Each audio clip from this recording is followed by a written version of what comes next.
Halo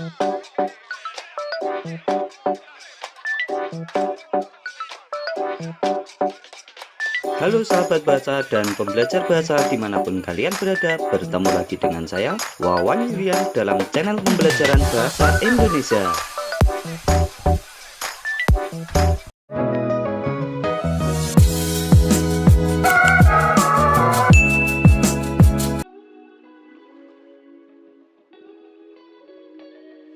Video pembelajaran kali ini kita akan merevisi isi teks laporan hasil observasi.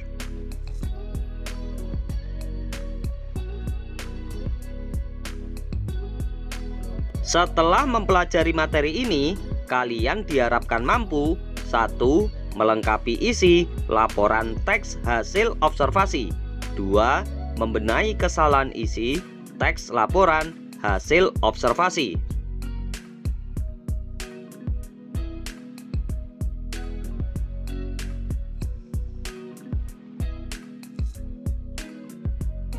Materi pembahasan dalam video pembelajaran kali ini berkaitan dengan struktur teks laporan hasil observasi yang meliputi A.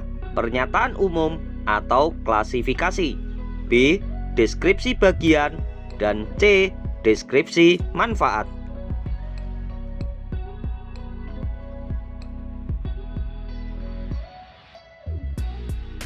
Teks laporan hasil observasi tergolong ke dalam jenis teks faktual. Teks tersebut bertujuan memaparkan informasi atau fakta-fakta mengenai suatu objek tertentu. Objek yang dimaksud bisa keadaan alam, perilaku sosial, kondisi budaya, benda, dan sejenisnya. Cara pengumpulan data dapat dilakukan dengan pengamatan biasa, wawancara, ataupun penelitian lapangan dan percobaan laboratorium secara intensif. Wujud teks laporan observasi dapat berupa artikel, makalah, ataupun laporan penelitian.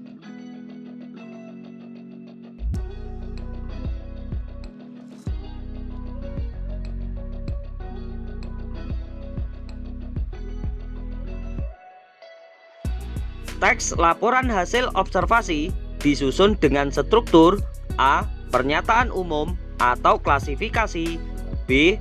Deskripsi bagian, dan C. Deskripsi manfaat.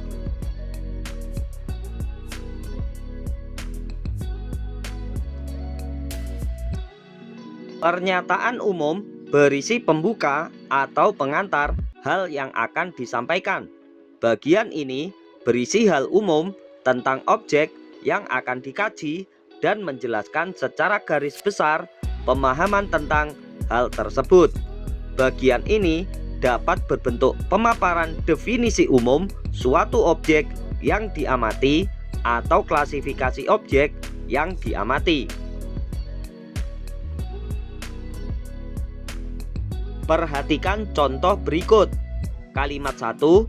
Pohon damar merupakan salah satu pohon asli Indonesia dan penghasil utama getah resin. Kalimat tersebut menunjukkan pemaparan definisi umum suatu objek yang mengacu pada pengertian suatu objek.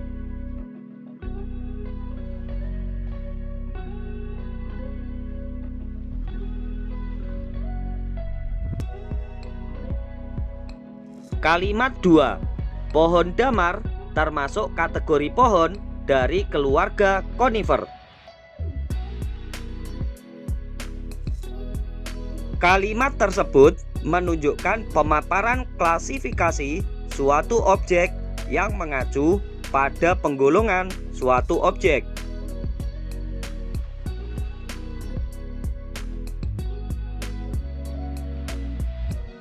Deskripsi bagian berisi penjelasan detail mengenai objek atau bagian-bagiannya dan menjelaskan aspek-aspek tertentu dari objek yang diobservasi.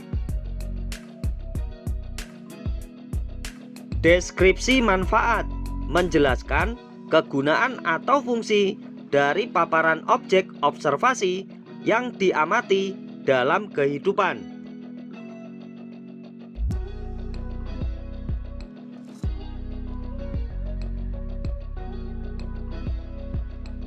Lebih jelasnya, mari kita cermati teks berikut.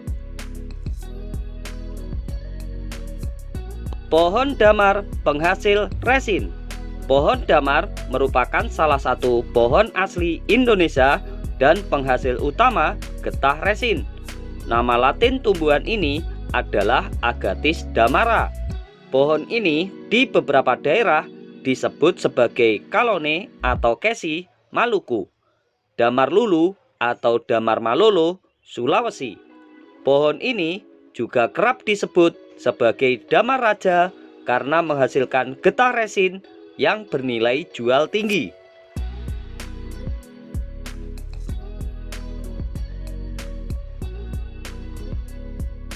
Bagian tersebut berisi pemaparan definisi umum objek observasi pohon damar. Bagian ini merupakan pernyataan umum. Pohon damar atau Agathis damara berukuran besar dan tingginya bisa mencapai 65 meter. Batangnya silindris dan lurus dengan diameter mencapai 1,5 meter. Kulit batang berwarna abu-abu muda hingga coklat kemerahan. Daun berbentuk jorong atau bulat memanjang dengan panjang 6 hingga 8 cm dan lebar 2 hingga 3 cm. Bagian pangkal daun membaji sedangkan ujungnya runcing. Tulang daun sejajar dan banyak. Bunga jantan dan betina berada pada tandan yang berbeda pada pohon yang sama. Karakteristik unik itulah yang menjadikan pohon damar atau Agathis damara berbeda dengan jenis pohon lainnya.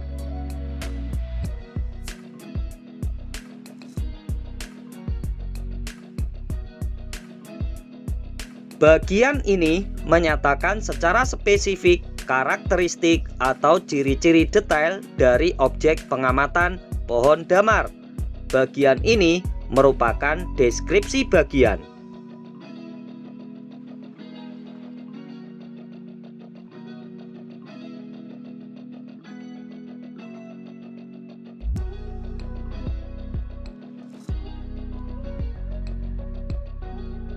Pohon damar menghasilkan getah resin atau getah damar yang sangat bermanfaat di dunia internasional.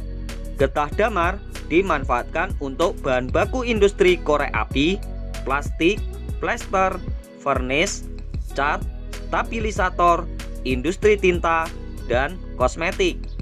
Selain itu, getah damar sering digunakan sebagai bahan penutup celah pada papan perahu, serta sebagai bahan membatik dan dibakar untuk penerangan. Oleh karena manfaatnya yang beraneka ragam tersebut, menjadikannya diminati di dunia industri mancanegara.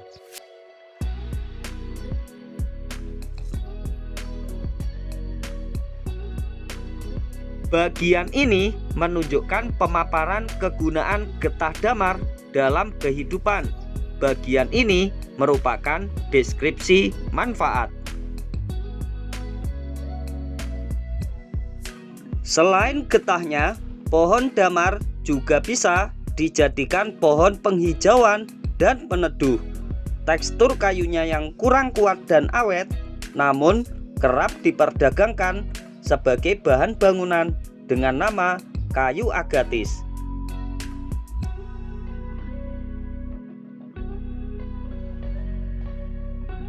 Bagian ini memberikan pemaparan manfaat pohon damar dalam kehidupan. Bagian ini termasuk juga deskripsi manfaat.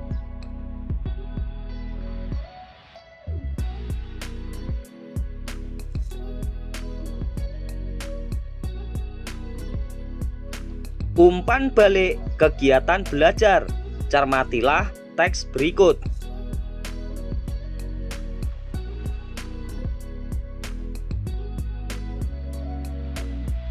Ulin atau disebut juga dengan bulian adalah pohon si kayu besi yang terkenal sebagai tanaman khas daerah Kalimantan.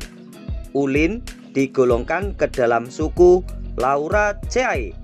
Ulin termasuk jenis pohon hutan yang menghasilkan kayu bernilai ekonomi tinggi. Persebarannya secara alami hanya terdapat di Sumatera bagian timur dan selatan, Pulau Bangka, Belitung, Kalimantan, Kepulauan Sulu, dan Pulau Palawan di Filipina.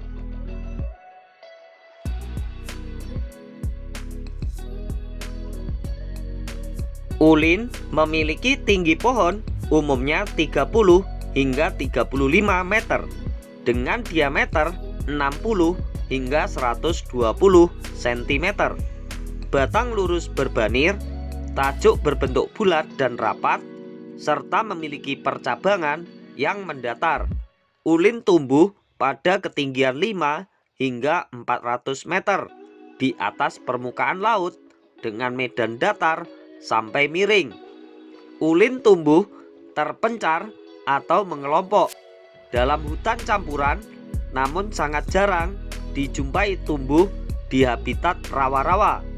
Kayu ulin juga tahan terhadap perubahan suhu, kelembaban, dan pengaruh air laut sehingga sifat kayunya sangat berat dan keras.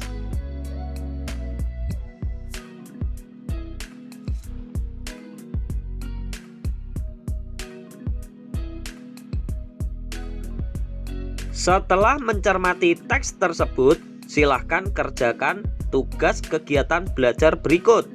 1. Bagaimanakah pemaparan definisi dan klasifikasi yang disajikan dalam pernyataan umum teks laporan tersebut? 2. Buatlah analisis struktur bagian teks laporan hasil observasi tersebut. 3. Apakah bagian-bagian struktur atau pernyataan umum, deskripsi bagian, dan deskripsi manfaat dalam teks tersebut telah terpenuhi? Jika belum, lengkapilah.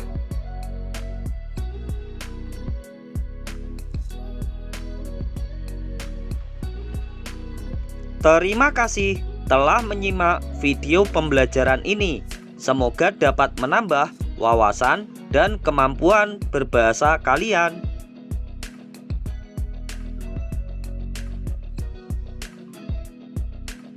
Jangan lupa berikan dukungan kalian terhadap video pembelajaran ini dengan cara memberikan subscribe, like, dan share video ini ke teman-teman kalian agar kita dapat belajar bersama tentang materi-materi pembelajaran bahasa Indonesia yang lainnya.